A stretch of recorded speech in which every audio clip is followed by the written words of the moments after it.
New research on postpartum depression in men. Welcome back to Techstination. I'm Fred Fishkin.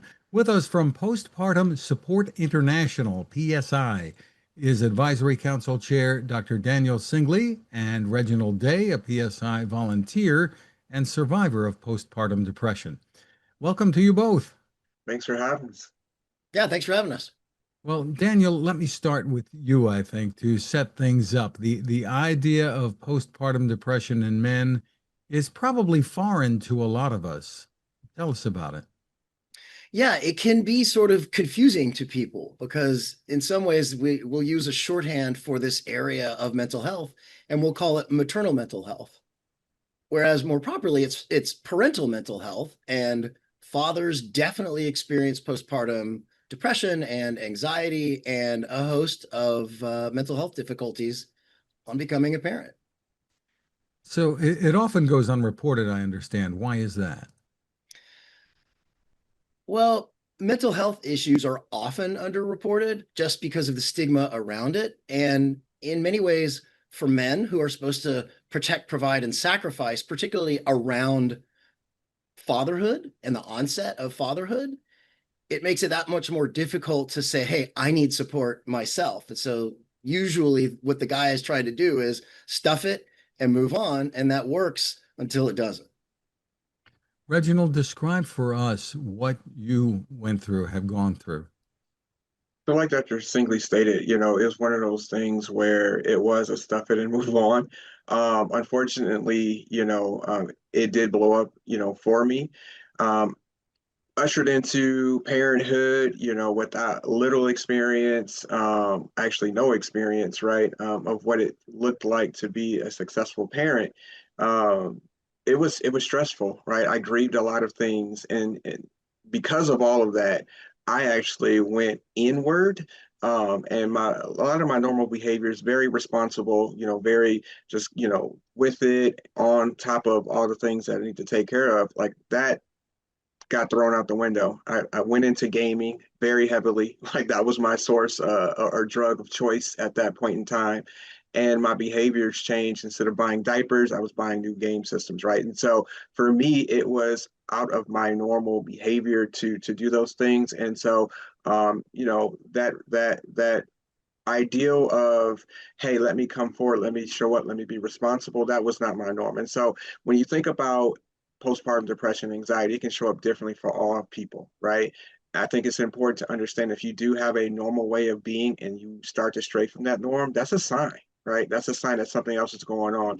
If you start to focus on responsibilities or throw your responsibilities out the window and focus on other things and get caught up in some type of behavior that is not conducive to supporting the family, such as drugs, such as substances, alcohol, things like that, that's also a sign. I became very angry as well. I was so just angry at everyone around me, which is also not my norm. But that anger showed up in short temperedness, right? Easily frustrated. And those around me, they just kind of was like, well, we just got to leave him alone. And it became one of those things where that, you're just a mean dad or you really don't care. But I was actually hungry for support and I didn't know how to ask for it, right? Because it was, if I say something is wrong with me, now they're going to judge me for not being man enough, not standing up, taking care of my responsibility. And those things are things I think that pushes a lot of parents and fathers away from actually the support that they need. So PSI is one of those, institutions and organizations I think that is very much so on the forefront of being inclusive and letting the world know that support is okay, right? We show our strength when we actually show up and ask for support, in my opinion. And that's one of the things that you're doing now, right? Helping others. That is absolutely correct. So, after years of going through my own, I chose to reframe a lot of my experiences, a lot of the ways that I didn't get support, even when I began to look for it, because I didn't know PSI existed, over 20 years ago, just when I was going through this journey. now I support dads. You know, we have multiple groups that we support both in person and virtually for dads to come and understand that there's a place, right? There is a place for dads. And so Get At Me Dad partners with PSI, and we've done a lot of great work over these past few years. There's also the climb that's coming up, climb out of darkness. That's also a great opportunity for others to support and just to let the world know that this type of support is in existence.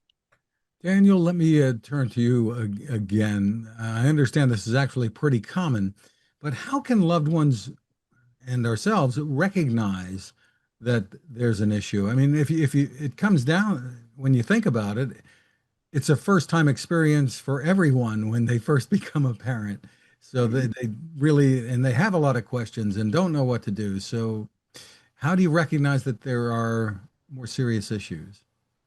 So if what Reginald was just talking about, like Reginald, your experience in some ways really exemplifies some of the cardinal ways that new dads will show up with depression. So 1 in 10 dads will develop postpartum depression, and nearly 20% will develop an anxiety disorder, not just kind of stress, not just kind of anxious, but post-traumatic stress, obsessive compulsive, generalized anxiety, specific phobia, and so forth.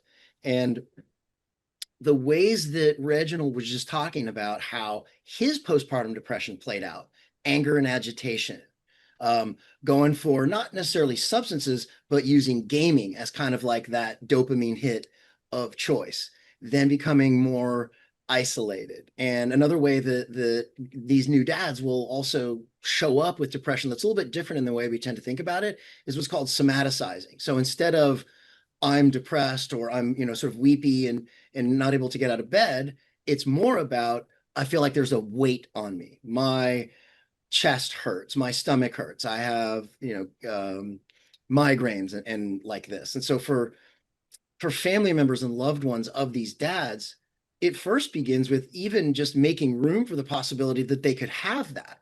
Like a colleague of mine once said, if you don't know something exists, you can't look for it. And so simply knowing, hey, this is a thing, and there are online resources, there are different sorts of screens at Postpartum Support International. If you go to our website, postpartum.net, we have a lot of information about how this presents, and we have so many resources in English and in Spanish. You can call, you can text, and you'll access somewhat trained volunteers, many of whom have lived experience along the lines of what Reginald is talking about, and that are sensitive to the fact that this plays out for fathers and people of all genders, and to get focused support. Like Reginald, one of the last things you said that made me kind of like get the feelers was it takes courage and strength to get support, and that is 100% accurate. Very often, the impression is that the male is there to support the spouse after having gone through the childbirth and being a new mom and everything, without most people don't give much thought to, okay, well, so what is the dad going through? And I'm sure it creates a lot of marital issues too, very often. So, Reginald, your advice to others. My advice to others is don't suffer in silence. That is such a powerful yet simple statement.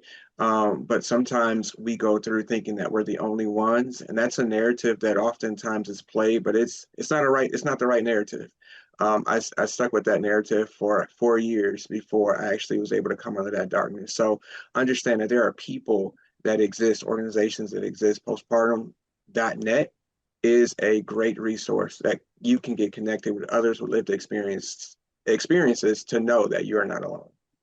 And I'm sure we don't want to say that all video gaming is bad either. It's just going to the extreme, I think, right? Exactly. It's the extreme. Yeah, we always need an outlet. You know, self-care is important, but when you notice that you're going beyond your normal routine in such a way that is a deficit or hurting you or others, right? That's a sign. So you definitely want to question that and seek support. Terrific. And that website again is postpartum.net. There's also a helpline, 800-944-4773. Daniel and Reginald, thank you so much for spending time with us, and congratulations on the work that you're doing. Thank you. Yeah, thanks very much.